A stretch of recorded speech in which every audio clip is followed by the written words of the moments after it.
ಅಣ್ಣ ಬರ್ತೀರಿ? ಹಾ ಮೇಡಮ್ ಬರ್ತೀವಿ. ಎಲ್ಲಿಗೆ ಹೋಗ್ಬೇಕು ಹೇಳ್ರಿ? ಅಲ್ಲಿ ಮುಂದೆ ATM ಹತ್ರ ಬಿಡ್ತೀರಿ? ಅಲ್ಲಿ ಹೋಗ್ಬೇಕಂದ್ರ 100 ರೂಪಾಯಿ ಆಗುತ್ತಾ, ಇಲ್ಲೇ ಕೊಟ್ಬಿಡ್ರಿ. ಅಲ್ಲಿ ಹೋಗೋಣ ಮತ್ ಕಿರಿಕಿರಿ ಆಗುತ್ತಾ.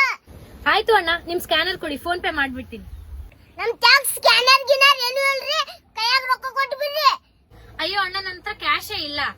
ನೀವ್ ಯಾರಿಗಾರ ಫೋನ್ ಪೇ ಮಾಡಿ ರೊಕ್ಕ ಇಸ್ಕೊಂಬರ್ರಿ, ಅವಾಗ ಕರ್ಕೊಂಡ್ ಹೋಗ್ತೇನ್ರಿ. ಆಯ್ತ್ರಿ, ನೀವ್ ಇಲ್ಲೇ ರೀ, ನಾ ಹೋಗಿ ರೊಕ್ಕ ತಗೊಂಬರ್ತೀನಿ. ಹ್ಞೂನ್ರಿ. ಹಾ ರೀ, ಬರ್ತೀನಿ.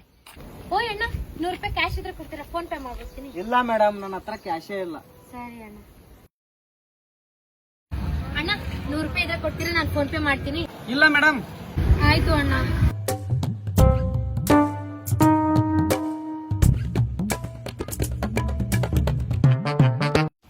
ತಗೊಳ್ಳಿ ಅಣ್ಣ 100 ರೂಪಾಯಿ. ಏನ್ರಿ ಮೇಡಮ್, ಎಷ್ಟ್ ಲೇಟ್ ಆಯ್ತು, ಎಲ್ಲಿಗೆ ಹೋಗಿದ್ರಿ? ಅಯ್ಯೋ ಅಣ್ಣ, ಫೋನ್ ಪೇ ಮಾಡ್ತೀನಿ ಅಂದ್ರೆ ಯಾರು ರೊಕ್ಕನೇ ಕೊಡ್ಲಿಲ್ಲ, ಅದಕ್ಕೆ ATM ಹೋಗಿ ತಂದಿನ್ರಿ. ಏನು ATM? ನೀವು ಹೋಗುದ ATM ಕಿತ್ತಲ್ರಿ ಮೇಡಮ್, ಹುಟ್ಟಿದ್ರಿ ಅಂತ ಶಾಲೆ ಇದ್ದೀರಾ? ಈಗ ATM ಇದ್ರ ರೊಕ್ಕ ತಗೊಂಬಂದ್ರಿ ನೀವು?